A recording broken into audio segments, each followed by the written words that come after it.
বাংলাদেশ প্রধানত চোর প্রধান দেশ। বাংলাদেশে 100 জনের মধ্যে 99 জন হলো চোর কিংবা চুরি করতে তারা আগ্রহী।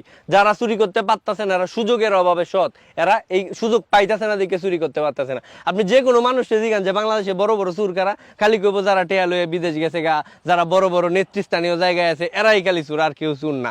কইতেছে দেশও গরিব মানুষ খুব ভালো, লোকটি গরিব কিন্তু সে সৎ। এই ধরনের যে উপকথা প্রকথা এবং আদিকাল্যে কথা, এটা কথাবার্তার এখন কোনো দাম নাই। আমি জীবনের পরতে পরতে এই জিনিসটা বুঝছি। আমি যদি চিন্তা করি মোহন সিং থেকে এই বাড়ি লাগাতে হওয়ার পথে যে যে মানুষটির সাথে যে যে কর্মকাণ্ড হয়েছে, সবাই আমার গীতা মেরে সাঙ্গ তুলে লাগানোর চেষ্টা করছে। যারা গেছেন সেখান থেকে অনেক কিছু নিয়ে এসেছেন।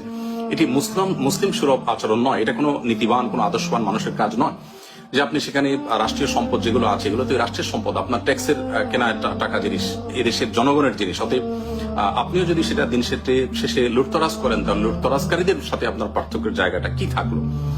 আমি আবারও বলতে চাই অত্যন্ত বিনয়ের সাথে, মুসলিম সবাই জায়গা থেকে সবাই শান্ত, যে আপনি সেখানে রাষ্ট্রীয় সম্পদ যেগুলো আছে এগুলো তো রাষ্ট্রের, সেখান থেকে অনেক ট্যাক্স কেনা টাকা জিনিস, এদেশের জনগণের জিনিস। অতএব আপনিও যদি সেটা দিন শেষে লুটতরাজ করেন, তাহলে লুটতরাজকারীদের সাথে আপনার পার্থক্যের জায়গাটা কি থাকলো?